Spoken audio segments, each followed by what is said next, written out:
छात्रों, इस ई कक्षा के लिए आप सबका स्वागत है।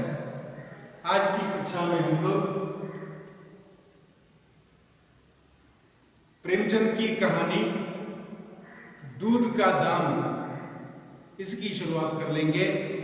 और पिछली कक्षा में हम लोग प्रेमचंद से संबंधित थोड़ी सी जानकारी अपना चुके थे। आज आगे बढ़ेंगे और दूध का दाम कहानी का जो सार है इससे भी परिचित होंगे और कहानी की असली शुरुआत कर लेंगे। पहले हमने देखा था कि प्रेमचंद हिंदी कहानी सम्राट हैं। कहानी के क्षेत्र में इनका योगदान प्रातस्मरणीय है। विशेषकर हिंदी कहानी के क्षेत्र में इनका योगदान प्रातस्मरणीय है।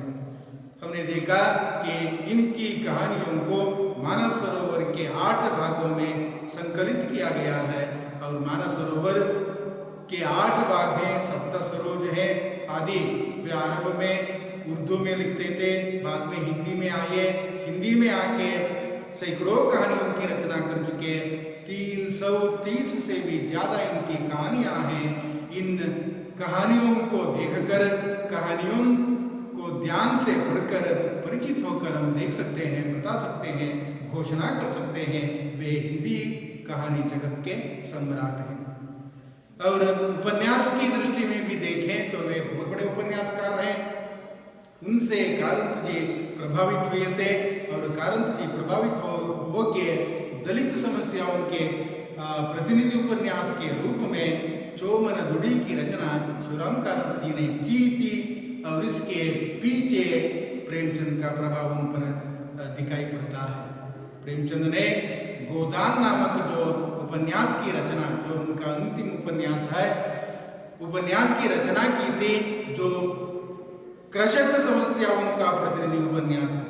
किसानों की समस्याओं के प्रतिनिधि उपन्यास के रूप में गोदान दृष्टिगोचर होता है। और यहाँ हम उनके इस उपन्यास को छोड़ देंगे। जब समय आता उसके बारे में बता सकते हैं। उनकी कहानियों की ओर हम नजर डालते तो पता चलता है कि कफन, पूस की रात, पंच परमेश्वर, सदगति, गरज माई आदि आपकी प्रसिद्ध कहानियां हैं। इन कहानियों को उनके मानस सरोवर में संकलित किया गया है। वैसे ही सेवा सदन, निर्मला, रंगभूमि, प्रेमाश्रम, गबन, गोदानिदा आदि इनके प्रसिद्ध उपन्यास हैं। वे बहुचर्चित उपन्यास माने जाते हैं। इन उपन्यासों में अथवा इन कहानियों में वे दलितों, पीड़ितों, वंचितों, गरीबों, मजदूरों, स्त्रियों, बच्चों की जो समस्याएं होती है, इसका अथवा इनका परिचय अपनी हर रचना में कराते हैं। उनकी यात्राओं का, उनके जीवन संघर्ष का परिचय हमें इनकी कहानियों में देख सकते हैं। इनका परिचय इनकी कहानियों में हो जाता है। जैसे वे लोग किस प्रकार अनवरत मतलब निरंतर श्रम करते हैं। बेपनाह गरीबी, साये की तरह चिपकी भूख कैसे संवेदन क्षमता को बिल्कुल नष्ट कर देती है। उनकी रचनाओं की विशेषता यह है, कफन के घीसु और माधव के अमानवीयकरण द्वारा प्रेमचंद इसी हृदय विदारक सत्य का उद्घाटन करते हैं। कफन में माधव और गीसु नामक 2 पुरुष के जो अमानवीयता का परिचय कराते हुए तत्कालीन व्यवस्था को हमारे सामने रखते और पुरुषों के आंख खोलने का प्रयत्न करते। तन्मूलक समाज की आंख खोलने का प्रयत्न उनका जो सराहनीय प्रयत्न है। और ऐसी कहानियां ज्वाज्वल्यमान नक्षत्र के रूप में सदा के लिए हिंदी साहित्य में रहने लगे हैं। पीछे का कारण इनकी इस कफन जैसी कहानियों की विशेषता है। प्रस्तुत कहानी के बारे में जैसे हम नजर डालते तो पता चलता है। देखिए, दूध का दाम। दूध का दाम कथा का सारांश इस प्रकार है। दूध का दाम प्रेमचंद की एक प्रतिनिधि कहानी है। इस कहानी में प्रेमचंद एक सामाजिक विश्वास और उसके व्यवसाय के बीच उपस्थित तमाम विसंगतियों, समाज में कई विश्वास होते हैं, या करना है या नहीं करना है, या करना गलत है या करना अनुचित है, इसे ही करना है, इसे नहीं करना है। इस प्रकार के जो पूर्वाग्रह होते हैं और इसी पूर्वाग्रह को हम विश्वास कहते हैं। समाज के विश्वास होते हैं, कुछ अंधविश्वास कहलाते हैं, कुछ सद्विश्वास कहलाते हैं। इस प्रकार जो विश्वास है, इस विश्वास और व्यवहार, आदमी के विश्वास में आदि के व्यवहार में कुछ द्वंद्व हुआ करता है। इस प्रकार बीच में जो विसंगतियां होती हैं, इन विसंगतियों की चर्चा इस कार्य में की गई है। देखिए, दोगलेपन व्यक्ति में या डबल गेम हुआ करता है, दोगलेपन, द्वंद्व, साथ साथ दोगलेपन, वहां एक नीति यहाँ एक नीति, सभी स्वार्थ नीति को अपनाई जाती है। इसका विरोध समाज में ये विश्वास है, ये विसंगतियां हैं समाज की। देखिए, छुआछूत की भावना है, वर्णभेद हम अपने समाज में देखते हैं, जातिगत ऊंच नीच की भावना भी है, विश्वास भी है। और इस वर्णभेद, छुआछूत, जातिगत ऊंच नीच आदि विश्वास वाले आदमी यहाँ इस कहानी का नायक है महेशनाथ। जो उच्च वर्गीय है उनमें ये विश्वास है, लेकिन जब उनके बच्चे अथवा उनके शिशु को पालने का संदर्भ आता है, जो अछूत स्त्री भूंगी, इसका नाम है भूंगी, इस भूंगी के थन से निकलने वाला या जो दूध है, इसका सहारा पाकर अपने बच्चे का पालन पोषण हुआ महेंद्रनाथ अथवा महेशनाथ करवाता है। इस प्रकार महेशनाथ की दुगली नीति, उसके सामने एक और ये विश्वास है, वह अछूत स्त्री है, वह वर्णभेद है, इस जातिगत ऊंच नीच की भावना भी एक और है। और संदर्भ के अनुकूल और उस नीति में थोड़ा बदलाव करना हुआ, अनुकूल नीति ಅಂತ ಹೇಳ್ತೀವಿ ನಾವು ಕನ್ನಡದಲ್ಲಿ, ಅನುಕೂಲ ನೀತಿ ಅಂತ ಹೇಳ್ತೀವಿ। ವಿಶ್ವಾಸ है लेकिन ಅನುಕೂಲ के अनुसार ತನ್ನ ಅನುಕೂಲಕ್ಕೆ ಸರಿಯಾಗಿ ನೀತಿ ಎಲ್ಲ ಬದಲಾಗುತ್ತೆ। ಇದು ವಾಸ್ತವ, ಇದು ನಮ್ಮ ಸಮಾಜದ ಒಂದು अंगवैकल्य।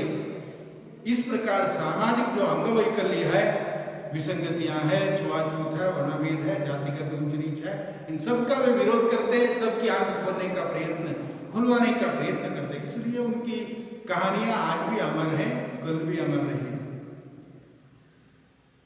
महेशनाथ अछूत स्त्री भूंगी से अपने नवजात शिशु को दूध पिलाने में कोई हर्ज नहीं समझते। देखिए, अछूत स्त्री का नाम है भूंगी। इस भूंगी नामक जो अछूत स्त्री है, निम्न जाति की स्त्री है, इस निम्न जाति के स्त्री के थनों से निकलने वाले दूध का इस्तेमाल अपने बच्चे को करवाता है। तन्मूलक जो उच्च वर्गीय हो जाने के बावजूद भी इस निम्न वर्गीय नारी जो भूंगी है, इसके दूध पिलाने के द्वारा समाज की जो दुगली नीति है, इसका परिचय इधर कराया गया है। पिलाने में कोई हर्ज नहीं समझते, वे भूंगी की जरूरतों को पूरा करते हैं, क्योंकि उन्हें भी स्वार्थ पूर्ति करनी थी। इस प्रकार यहाँ देखिए, स्वार्थता, मनुष्य में वह स्वार्थता पूजी करती है, मनुष्य स्वार्थ होता है। स्वार्थी होने के कारण से यहाँ कथानायक महेशनाथ भी स्वार्थी बन के अपने नवजात शिशु का पालन करने के लिए उस भूंगी के दूध को अपनाता है, भूंगी की सहायता लेता है, भूंगी की जो आवश्यकता है, इस आवश्यकता को भी, जरूरतों को भी पूरा कर देता है। इस प्रकार लेन देन होता है, उसे कुछ दे देता, उसकी इच्छाओं की आपूर्ति करवाता है और अपनी इच्छा की भी आपूर्ति करवाता है। लेकिन इसी भूंगी और उसके पति के मृत्यु के बाद उसके अनाथ बच्चे मंगल को ये लोग अपमान, प्रताड़ना, शोषण और अन्याय के अलावा कुछ नहीं देते। इस प्रकार यह समाज की विकलांगता या सामाजिक छुआछूत की भावना है, अंगवैकल्य है। यहाँ देखिए, उस भूंगी का जो बेटा है, उसका नाम है मंगल। मंगल को वह समाज अपमान की दृष्टि से देखता है, उसे अपमानित करता है, प्रताड़ता है और शोषण करता है, अन्याय करता है। इस प्रकार मंगल जो निम्न जाति का होने के कारण से उस समाज में अपमानित होता, प्रताड़ खाता, शोषण से युक्त हो जाता, अन्याय को सामना करता। लेकिन उसी भूंगी को अपना के हमारा उच्च वर्गीय महेशनाथ अपने नवजात शिशु को पालता है, बढ़ाता है या सामाजिक अंगवैकल्य है, इससे हमें परिचित होना है। यह कहानी सामाजिक रीति रिवाजों पर तीखा प्रहार करती है। प्रस्तुत कहानी की विशेषता यह है कि हमने देखा है प्रेमचंद इसलिए कथा सम्राट हुए कि वे हर छोटी सी कहानी में वे बहुत बड़े संदेश को हमारे सामने रखते हैं। इसलिए सामाजिक रीति रिवाजों पर वे तीखा प्रहार करने वाले कथाकार के रूप में हम प्रेमचंद जी को देखते हैं। प्रस्तुत दूध का दाम नामक कहानी में भी तीखा प्रहार समाज के रीति रिवाजों पर कराई गई है। जमींदार वर्ग मंगल को देखकर इतना ही नहीं पिघलता कि इसी मंगल की माँ का दूध, मंगल के हिस्से का दूध, याद दीजिए, मंगल के हिस्से का दूध, लेकिन उस मंगल के हिस्से के दूध को वह माँ भूंगी इस महेशनाथ जो जमींदार है, जो उच्चवर्गीय है, इस महेशनाथ का जो नवजात शिशु है, इस महेशनाथ के नवजात शिशु को वह भूंगी दूध पिलाती है, उस नवजात शिशु को बचाती है। हमारे महेशनाथ की प्रार्थना के अनुरूप, निवेदन के अनुरूप वह भूंगी मंगल के हिस्से के दूध को उस नवजात शिशु को दे देती है और वह उपकार करती है, और इससे वह एक नवजात शिशु बच पाता है। और इस प्रकार बचाने का श्रेय योगदान हमारे इस निम्न वर्गीय स्त्री भूंगी को है। जमींदार वर्ग मंगल को देखकर इतना ही नहीं पिघलता, इसी मंगल की माँ का दूध पीकर जमींदार खानदान का चिराग सुरेश जीवित बचा है। सुरेश महेशनाथ के बेटे का नाम है सुरेश, जो उच्च वर्गीय है। निम्न वर्गीय बेटा मंगल है, लेकिन वह दूध मंगल के हिस्से का है, लेकिन मंगल के हिस्से के दूध को वह भूंगी उस सुरेश को दे देती है, सुरेश बच पाता है। उनकी जूठन पर पलने वाले मंगल, ध्यान दीजिए, कहानीकार प्रेमचंद का आक्रोश देखिए। उनकी जूठन पर पलने वाला मंगल, इसकी जूठन पर, सुरेश की जूठन पर पलने वाला मंगल, जो असली पुत्र है, जो नकली पुत्र है। जूठन पर पलने वाले मंगल और कुत्ते टामी में फर्क करना कठिन है। इस प्रकार निम्न वर्गीय बेटे की हालत कुत्ते की हालत है। निम्न वर्गीय, ध्यान दीजिए, लेखक कुत्ते शब्द का प्रयोग इसलिए करते हैं, यह समाज ऐसा है, समाज की यह दुगुनी नीति है। उच्च वर्गीयों के प्रति एक प्रकार की नीति, निम्न वर्गीयों के एक प्रकार के प्रति नीति, मंगल के प्रति एक प्रकार की नीति, सुरेश के प्रति एक प्रकार की नीति, ऐसे ही सामाजिक रीति रिवाजों का विरोध प्रेमचंद जी करते हैं। इसलिए ऐसे रोमांचन के क्षण इधर आते हैं। मंगल और समाज के उपेक्षित, दीनहीन, दलित, पीड़ित, इस समाज में ये कौन है? दीनहीन, दलित, पीड़ित, अपमानित, तिरस्कृत, शोषित जनों, मजदूरों, किसानों और स्त्रियों को हिंदी के इस महान कथा शिल्पी की अपार सहानुभूति और करुणा मिली है। हिंदी के महान कथा शिल्पी है प्रेमचंद, कहानी सम्राट है प्रेमचंद। प्रेमचंद को यह ख्याति मिली है, इसलिए इस प्रेमचंद की सहानुभूति इन लोगों के प्रति है। किन लोगों के प्रति? अपमानितों, पीड़ितों, दलितों, मजदूरों, स्त्रियों, बच्चों, तिरस्कृतों, शोषितों, किसानों जो है, इनके प्रति इनकी सहानुभूति है। यही प्रेमचंद की खूबी है, प्रेमचंद साहित्य की विशेषता है। इसलिए हिंदी साहित्य में प्रेमचंद साहित्य अमर है, और हिंदी साहित्य में प्रेमचंद साहित्य अमर होने के पीछे के कारण प्रेमचंद ने इस हिंदी साहित्य के लिए जो दिया है, इसी कारण से ये सभी हो चुका है। इसलिए ध्यान दीजिए, विश्व के 3 महान लेखकों में रूस के एक लेखक थे गोर्की, रूस के एक लेखक थे, और भारतवर्ष के एक लेखक है प्रेमचंद, और एक लेखक हैं। इस प्रकार विश्व के 3 महान लेखकों में हमारे प्रेमचंद का स्थान इसलिए है। विश्व के 3 महान गद्य लेखकों में प्रेमचंद का भी एक आदरणीय स्थान है। रूसी भाषा के गोर्की और हिंदी के प्रेमचंद विश्व के 3 महान गद्य लेखकों में स्थान हासिल कर चुके हैं। इस प्रकार पीछे का कारण यही है, या अनुकंप है या सहानुभूति है समाज के इन शोषितों हीनों के प्रति। यही प्रेमचंद की कहानियों का नवीन यथार्थवाद। वे आदर्शवादी थे लेकिन यथार्थवादी बनते गए और यही उनके कहानी की यथार्थवादिता है। दूध का दाम ये एक प्रतीकात्मक अर्थ है। दूध का दाम प्रतीकात्मक अर्थ है। हम दाम देने का, मूल्य देखने का प्रयत्न करते हैं। यहाँ निचली जाति की भूंगी के थन से निकलने वाला यह दूध, उसका दाम क्या है? सुरेश को उसने बचा दिया। सुरेश के उसे बचा दिया। वह इतनी उदारता से युक्त स्त्री थी कि उसका इतना बड़ा त्याग था कि खुद अपने बेटे का नाम है मंगल, खुद अपने बेटे के हिस्से के दूध को एक उच्च वर्गीय बेटा जरूरत थी, इसी कारण से उसे पिलाने के द्वारा बहुत बड़ा उपकार करती है। और यह उसकी उदारता है, उसकी महानता है और उसका त्याग है। ये सभी ध्यान देने की बात है। इसलिए दूध का दाम क्या? इस दाम को हम कैसे अंदाजा लगा सकते हैं? सुरेश को उसी भूंगी ने अपने दूध के द्वारा बचा दिया था, इसलिए उस दूध का दाम क्या है? शीर्षक की यह विशेषता है, महानता है।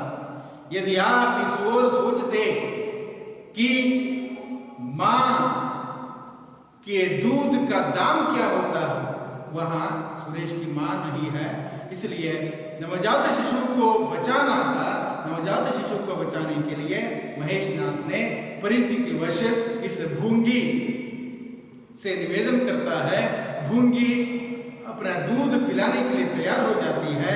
वह खुद अपने बेटे जो मंगल है उसे दूध न पिलाकर जूठन मात्र अपने बेटे को देके और अपने पूरे प्रमाण की पूरी मात्रा का जो दूध है उसे इस सुरेश को पिलाकर सुरेश को बचाती है। इस प्रकार निम्न वर्गीय स्त्री का जो त्याग है, जो बलिदान है, जो महानता है, जो उदारता है, इसे यहाँ परिचित कराया गया है।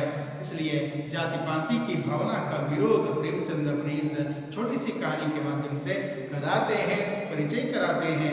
यही इस कहानी की खूबी है। 85% जनता के हिस्से सामाजिक प्राकृतिक समाधानों पर पलकर 15% की संख्या वाला उच्च वर्ग उसी जनता का शोषण करता है। उच्च वर्ग जनता का शोषण करता है। इस प्रकार हम देखते हैं समाज में, मैंने पहले ही बता दिया था कि समाज के 2 वर्ग हैं, हैव्स और हैव-नॉट्स। मतलब शोषित और शोषक। शोषकों का एक वर्ग है, शोषितों का एक वर्ग है। लेखक कहते हैं हमारे समाज में 15% लोग शोषक हैं और 85% लोग शोषित हैं। इस 15% लोग किस प्रकार 85% लोगों का शोषण करते हैं, इसका परिचय कराना लेखक का उद्देश्य था। इससे हम आज की कक्षा में परिचित हुए। और दूध का क्या दाम है, सोचने में मजबूर करने वाला प्रश्न यहाँ रखा गया है। इस प्रकार सोचने में मजबूर करने वाला प्रश्न आपके सम्मुख रखकर मैं आज की कक्षा को समाप्त करता हूँ। जाति पाति का विरोध और एक निम्न वर्गीय स्त्री का बलिदान, त्याग, उदारता, उपकार आदि का परिचय कराने के द्वारा जाति पाति का सही अर्थ क्या है, यह प्रश्न हमारे सामने रखते हमें थोड़ा खुली आंखों में समाज को देखने और समाज सुधार दृष्टि हमें आ जाए, इसी विचार को हमारे सामने रखकर लेखक हमारे सामने यह कहानी रखते हैं। अगली क्लास में फिर इस कक्षा की सही शुरुआत कर लेंगे। अगली क्लास में मिलेंगे। तब तक के लिए नमस्कार, धन्यवाद, फिर मिलेंगे।